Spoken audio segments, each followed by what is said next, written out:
বনশ্রীতে, এটা হয়তো আমাকে জানতে জানতে 2 দিন সময় লেগে যেত, কিন্তু এখন হলো এটা সাথে সাথে ঘটনা জেনে যায়।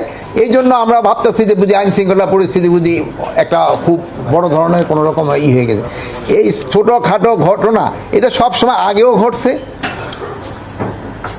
এখনও এই যে 2-1 দিন আগেও ঘটছে, এবং ভবিষ্যতে যেন না ঘটে এই জন্য আমরা কী কী ব্যবস্থা নেওয়া যায় এই ব্যাপারে আমাদের আলোচনা হয়েছে। যে আমরা চাই না যে এই ধরনের একটা ঘটনা ঘটুক। কোনো নির্দেশনা দিয়েছেন কিনা? এখন তাদের নির্দেশনা দিয়ে গেছি, আপনারা আজকে রাত্রে দেখবেন যে তাদের অ্যাক্টিভিটিস অনেক বেড়ে গেছে, আমাদের আইন শৃঙ্খলা বাহিনীর অ্যাক্টিভিটিস। আপনি বলছেন যে স্যাটিসফ্যাক্টরি পরিস্থিতি এখন আছে, যদি পরিস্থিতি এমন ভালোই থাকতো তাহলে কি আপনার পদত্যাগের দাবি উঠতো? এখন আর কি পদত্যাগের দাবি আমার, আপনি তো মাত্র কইছেন পদত্যাগ, আমার তো পশ্চিমলিকা হয়েছে, আমার দাফনও তো হয়ে গেছে, আমার কি এই পদত্যাগটা তো কম হয়েছে, আমার তো এই জানাজাও হয়ে গেছে। এই স্বরাষ্ট্র মন্ত্রণালয়ে চাকরি করার পরে হলো কি জীবিত থাকা অবস্থায় জানাজার সব পেয়েছি। আপনার পরিচয় দেন।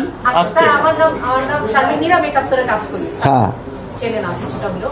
স্যার, যদি পরিস্থিতি সন্তোষজনক হতো তাহলে রাত 2:30 বা 3টায় স্বরাষ্ট্র উপদেষ্টা শোনার এই জন্য বললাম যে আগের সিস্টেমে হলে রাত 2:30টায় আপনাও কিন্তু কাউরে খুঁজেও পেতাম না।